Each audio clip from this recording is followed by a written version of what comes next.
आज से कई साल पहले की एक तस्वीर मैं आपको दिखाता हूं। इसको ध्यान से देखना। इस फोटो में आप देख पा रहे होंगे कि कुछ छोटे बच्चे हैं जिनके हाथ में ड्रिप लगी हुई है। अब आपको ऐसा लग रहा होगा कि एक हॉस्पिटल की फोटो है, लेकिन आप एकदम गलत हो। ये फोटो है चाइना की, जिसमें ये जो ड्रिप लगाई गई है ये स्टूडेंट्स के हाथों में ड्रिप लगाई गई है और ये सभी स्टूडेंट्स चाइना के एक कॉम्पिटिटिव एग्जाम के लिए तैयारी कर रहे हैं। और इन्होंने ड्रिप इसलिए लगाई है ताकि इन्हें नींद ना आ पाए और ये अच्छे से पढ़ पाएं और उस एग्जाम को क्रैक कर पाएं। आज से कई साल पहले चाइना में इतना ज्यादा कॉम्पिटिटिव एनवायरनमेंट हुआ करता था कि बच्चों को ऐसे ऐसे स्टेप्स लेने पड़ते थे पढ़ाई करने के लिए। लेकिन अगर मैं आज की बात करूं तो चाइना का एजुकेशन सिस्टम एकदम बदल चुका है। कोई प्रेशर नहीं है, कोई कॉम्पिटिटिवनेस नहीं है, जिसकी वजह से चाइना आज के समय पर वर्ल्ड की one of the biggest economy बन चुका है। और अगर मैं वहीं पर बात करता हूँ इंडिया की, तो इंडिया का एजुकेशन सिस्टम आज भी कई साल पुराना है। आज भी हम बच्चों के ऊपर बहुत ज्यादा प्रेशर बनाते हैं, बहुत ज्यादा कॉम्पिटिटिव एनवायरनमेंट बनाते हैं। अगर मैं एक रिपोर्ट की मानूं तो इंडिया के अंदर 2023 में सिर्फ कोटा जैसे एक छोटे शहर के अंदर 23 से ज्यादा बच्चों ने सुसाइड कमिट करा था। और रीजन सिर्फ एक था कि उन बच्चों से एक कॉम्पिटिटिव एग्जाम क्रैक नहीं हो पाया। सवाल ये आता है कि चाइना ने तो खुद को बदल लिया, लेकिन हम खुद को कैसे बदल पाएंगे? और आखिर इंडिया और चाइना के एजुकेशन सिस्टम के अंदर क्या क्या डिफरेंसेस हैं? तो चलिए इनको समझते हैं आज एकदम डिटेल में। Problem with the entire system of Indian education is rigged. People don't study to learn. People study to get to ace an exam. I was part of that too. इस चबूतरे के चारों तरफ ब्लैक बोर्ड नजर आएंगे और ये लोग अच्छे से पढ़ाई नहीं हो पा रहा है क्योंकि यहाँ पर कम टीचर लोग हैं।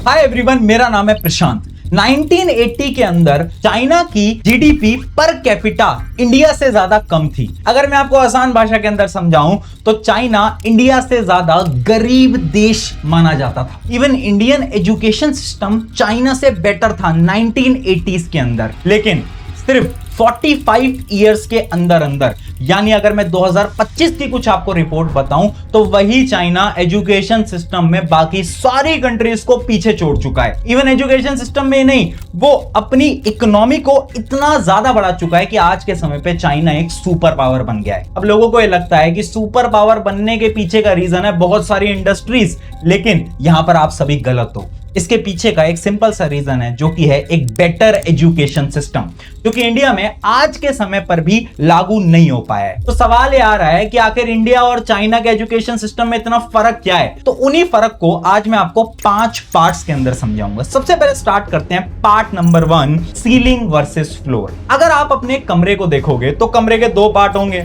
एक होगा उसका सीलिंग और एक होगा उसका फ्लोर। सीलिंग यानी छत, फ्लोर यानी ग्राउंड। अब मुझे एक बात बताओ, एक कमरे को बनाने के लिए पहले सीलिंग बनाओगे या फिर पहले फ्लोर बनाओगे? ऑब्वियस सी बात है, पहले हम फ्लोर बनाएंगे, उसके बाद हम सीलिंग बनाएंगे। लेकिन इंडियन एजुकेशन सिस्टम में यही दिक्कत है। इसी चीज को मैं आसान भाषा में समझाता हूं। एजुकेशन भी ना 3 पार्ट्स के अंदर डिवाइडेड होती है। सबसे पहले होता है प्राइमरी एजुकेशन, फिर आता है सेकेंडरी एजुकेशन एंड देन आता है टर्शियरी एजुकेशन। प्राइमरी एजुकेशन का मतलब है कि वो बच्चे जो कि बहुत छोटी क्लासेस में पढ़ रहे हैं, सेकेंडरी यानी 9th-10th वाली क्लासेस, और टर्शियरी एजुकेशन के अंदर आती हैं यूनिवर्सिटीज जैसे कि IIT, एम्स। अब इंडिया ने क्या फोकस करा कि ये जो टर्शियरी एजुकेशन है इसको हम बिल्ड करेंगे, क्योंकि इंडिया के अंदर बिल्ड हुआ भी है। इंडिया के अंदर बहुत सारी IITs, एम्स बन चुके हैं, लेकिन उन्होंने अपना फोकस प्राइमरी और सेकेंडरी एजुकेशन से तो बिल्कुल हटा दिया।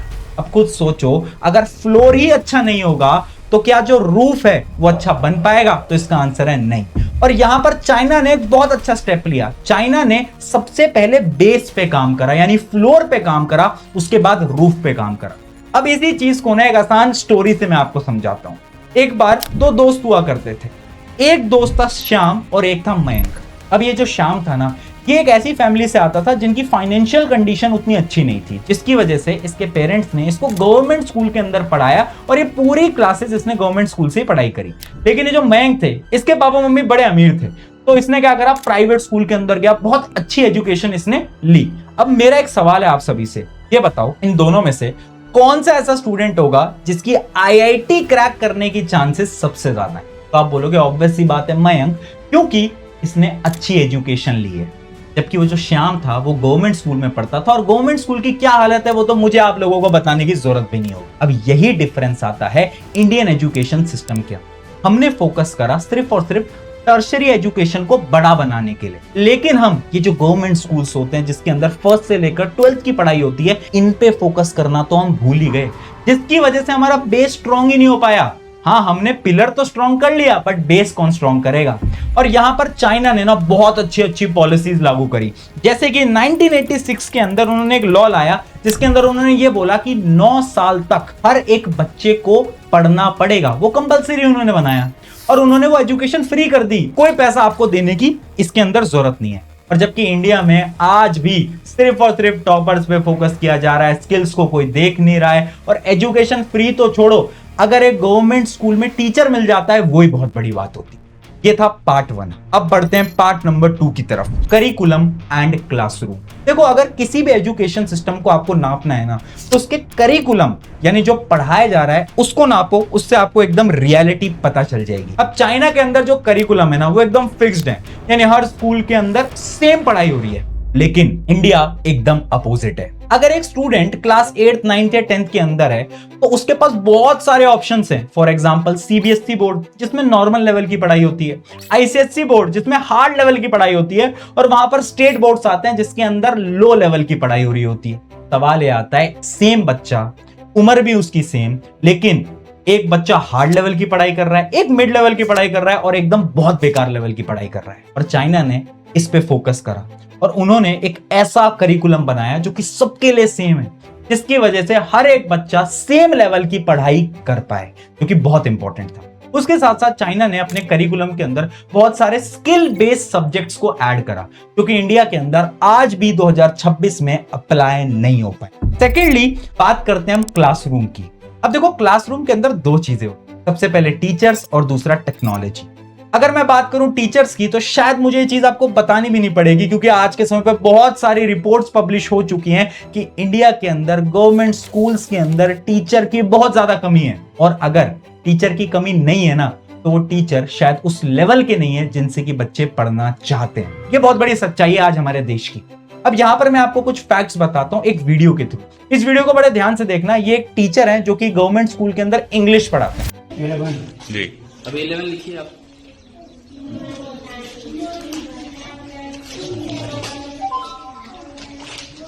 स्पेलिंग पढ़ते जाइएगा सर, एक बार दोहरा दीजिएगा स्पेलिंग को। बच्चों से बोलकर स्पेलिंग एक बार बताइएगा सर। AVENE। अगर आपने इस वीडियो को ध्यान से देखा तो आपको पता चल रहा होगा कि इनको खुद को इंग्लिश बोलना नहीं आता, बट ये इंग्लिश के टीचर हैं। अब सवाल ये आता है कि अगर हमारे टीचर्स को ही सब्जेक्ट पढ़ाना नहीं आएगा तो आखिर वो बच्चों को समझाएंगे कैसे। जबकि चाइना के जितने भी टीचर्स होते हैं वो वेल क्वालिफाइड होते हैं, जो कि अच्छे से बच्चों को पढ़ा पाते हैं। दूसरी बात करते हैं टेक्नोलॉजी की। देखो, चाइना के अंदर टेक्नोलॉजी तो बहुत आगे निकल चुकी है।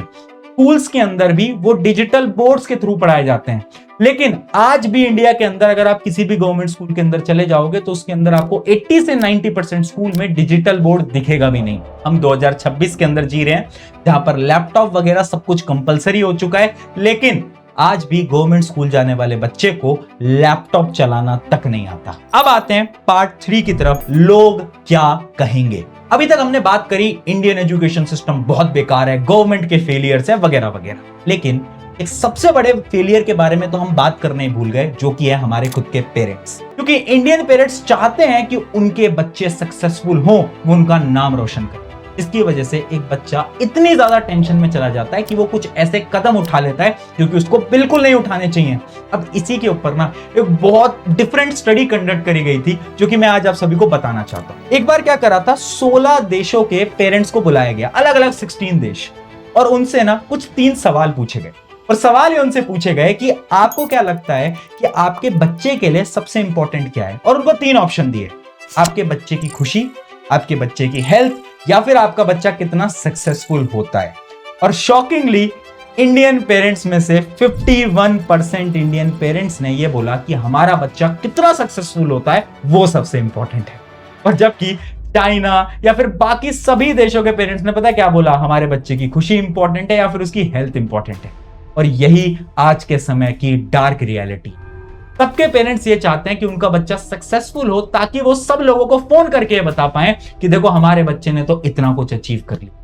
जबकि उस बच्चे की खुशी के ऊपर कोई बात नहीं कर रहा है, उस बच्चे की हेल्थ के ऊपर कोई बात नहीं कर रहा है। और जब तक हम ये बात नहीं करेंगे तब तक हम कभी भी चाइना के लेवल पे नहीं पहुंच पाएंगे। लेकिन एक फ्लॉ हमारे अंदर भी है, यानी इंडियन पेरेंट्स के अंदर भी है, कि वो लोग अपने बच्चे की खुशी से ऊपर उसकी सक्सेस को प्रायोरिटी देते। आई होप इस वीडियो के थ्रू शायद इंडियन पेरेंट्स थोड़ा बहुत अपने अंदर बदलाव ला पाए। अब बढ़ते हैं पार्ट 4 की तरफ, स्किल बेस्ड एजुकेशन। चाइना के अंदर ना बहुत स्किल बेस्ड एजुकेशन को प्रमोट किया जा रहा है। फॉर एग्जांपल, चाइना के जो स्कूल्स होते हैं उसके अंदर इंडस्ट्री के स्पेशलिस्ट लोगों को बुलाया जाता है और उनके थ्रू डेमोज दिए जाते हैं, बच्चों को सिखाया जाता है। यानी सिर्फ वहां पे मैथ्स, फिजिक्स, केमिस्ट्री नहीं पढ़ाई जा रही है, उसके साथ साथ ना वहां पर स्किल्स सिखाए जा रहे हैं। एक्चुअली में जब वो बड़े होंगे, इंडस्ट्री में काम करने जाएंगे, तो उन्हें क्या काम करना है वो सिखाया जा रहा है। जबकि इंडिया में ऐसा कुछ भी नहीं हो रहा है। अब यहां पर एक बड़ी अच्छी रिसर्च सामने आती है कि ये जो इंडियन इंजीनियर्स थे ना, वो बहुत समय तक अनएम्प्लॉयड रहे हैं। अब सवाल ये आता है कि कंपनीज इंडियन इंजीनियर्स को हायर क्यों नहीं कर रही? तो कंपनीज ये बोलती हैं कि हमें तो हायरिंग करनी है, लेकिन आपके इंजीनियर्स को स्किल्स ही नहीं आते। इनको किताबी नॉलेज तो पूरी है, बट इनको जब तक स्किल्स नहीं आएंगे, हम इनको हायर कैसे करें? यानी प्रॉब्लम है स्किल बेस्ड एजुकेशन की, जो कि इंडिया के अंदर बिल्कुल नहीं है। इसके ऊपर ना एक और रिसर्च करी थी, मैं आपको वो भी बताता हूं। एक टेस्ट कंडक्ट किया जाता है ग्लोबली हर एक देश के अंदर, जिसका नाम है पीसा। इस टेस्ट में क्या होता है ना कि स्टूडेंट्स को डेली लाइफ के अंदर अप्लाई करना होता है जो कि उन्होंने सीखा है, यानी ये जो बुकिश नॉलेज है उसको डेली लाइफ के अंदर अप्लाई करने के लिए पूछा जाता है, जो कि उस टेस्ट में आता है। अब इंडिया के अंदर ये टेस्ट कंडक्ट करा गया था 2009 के अंदर, और इसके अंदर 74 देशों ने पार्टिसिपेट करा, और शॉकिंगली इंडिया की रैंकिंग आती है 74 में से 72। हाँ, और ये लास्ट टेस्ट 2009 में कंडक्ट करा गया, और 2009 के बाद इस टेस्ट को इंडिया से रिमूव ही कर दिया गया। तो ये रियलिटी है इंडिया की। अब आते हैं हम पार्ट नंबर 5 की तरफ, हिडन टैलेंट ऑफ इंडिया। देखो, इंडिया ना एक बहुत बड़ा पैराडॉक्स है, यानी इंडिया के अंदर टैलेंट तो है, बट एक अच्छा स्ट्रक्चर नहीं है जिससे कि ये टैलेंट बाहर जा पाए। अब इसी चीज का प्रूफ है इंडियन इंजीनियर्स। यानी अगर आप देखोगे ना, तो इंडिया की जो बड़ी बड़ी यूनिवर्सिटीज होती हैं, जैसे कि IIT, इसके जो पास आउट होते हैं, इनकी इंडिया में उतनी वैल्यू नहीं होती, बट यही पास आउट जब देश से बाहर जाते हैं तो बड़ी बड़ी कंट्रीज के बड़े बड़ी जो कंपनीज होते हैं उनको लीड करते हैं। और इसके सबसे बड़े एग्जाम्पल है सत्य नडेला, जो कि इंडिया के ही है, बट माइक्रोसॉफ्ट के CEO बने बैठे हैं। एक और एग्जांपल मैं आपको बताता हूं, सुंदर पिचाई, आपने नाम तो सुना ही होगा, ये गूगल के CEO हैं। कहां से पास आउट हैं? IIT के पास आउट हैं। एक और मैं आपको एग्जांपल देता हूं, अरविंद कृष्णा, ये भी IIT के पास आउट हैं, और आज के समय पे ये IBM के CEO हैं। यानी देखो, इंडिया के अंदर टैलेंट की कमी तो बिल्कुल भी नहीं है। हाँ, बट सिस्टम में फ्लॉज हैं, और ये सिस्टम का फ्लॉ पता है आया क्यों? क्योंकि ये जो सिस्टम है ना, इसमें सिर्फ और सिर्फ बच्चों को प्रेशराइज कराया जाता है, उनकी मेंटल हेल्थ पे कोई बात ही नहीं करता।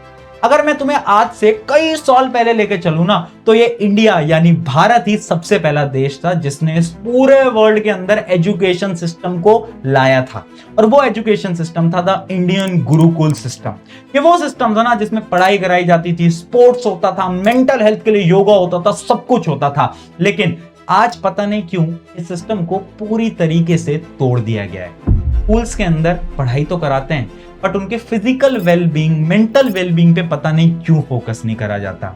एंड आई होप इस वीडियो के थ्रू बहुत सारे लोग इसके ऊपर कुछ स्टेप्स ले पाएंगे एंड इंडियन एजुकेशन सिस्टम को भी चाइना के लेवल तक पहुंचा पाएंगे। अगर ये वीडियो आपको अच्छी लगी है तो इस वीडियो को अपने एक दोस्त के साथ जरूर शेयर करना और मेरी मदद करना इंडियन एजुकेशन सिस्टम के अंदर थोड़े बहुत बदलाव लाने के लिए। शुक्रिया एवरीवन, मेरा नाम है प्रशांत, मिलते हैं नेक्स्ट वीडियो के अंदर।